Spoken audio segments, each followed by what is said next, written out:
Vous tous, vous les connaissez lorsque je suis devenue aveugle. Mamie m'a donné, il m'a nourri. Je me rappelle lorsque j'étais très malade. Maman m'a apporté la nourriture pour manger. Et je lui ai dit, maman, je vois quelque chose blanc qui passe devant mes yeux.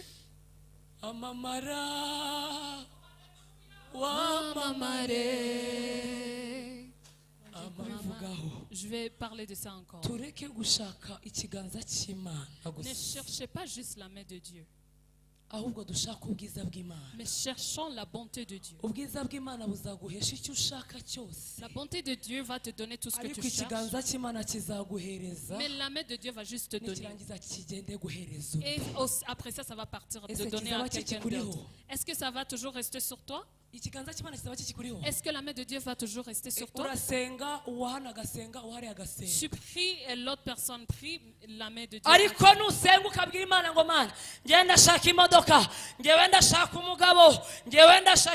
Si tu demandes, moi je veux la voiture, moi je veux un mari. Où est la gloire de Dieu dans ça? Mais lorsque tu vas dire à Dieu que ta grâce soit sur toi, si tu as un but qui ne porte pas Christ, je te dis la vérité, tu vas avoir ça, mais ça ne va pas durer. Si jamais tu as la grâce,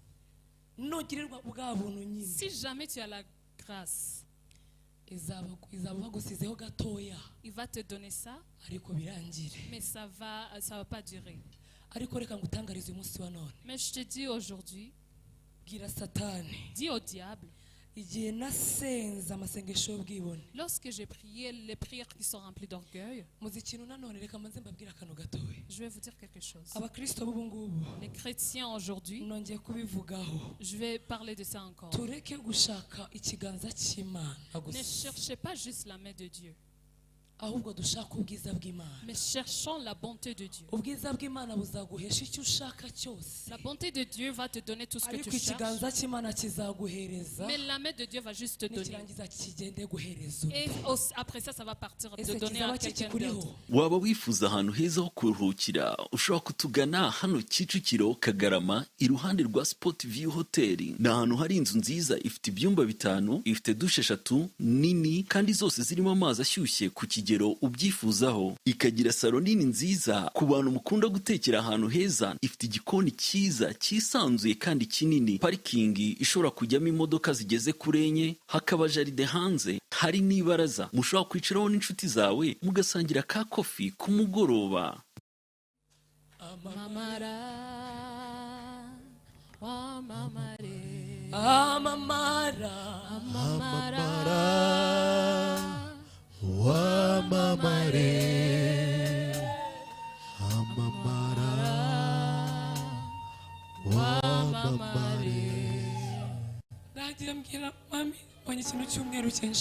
J'ai dit à maman, je vois quelque chose blanc qui passe devant mes yeux.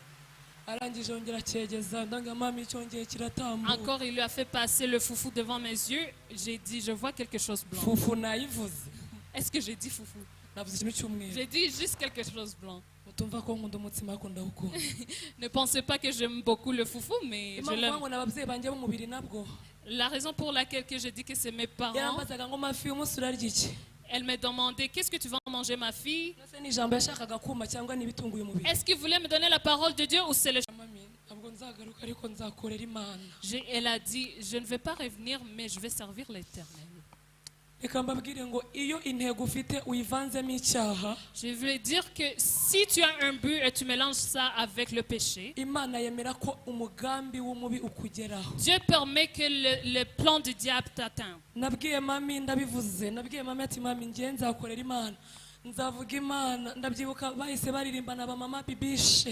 me rappelle, ils ont chanté avec Mama Bibiche.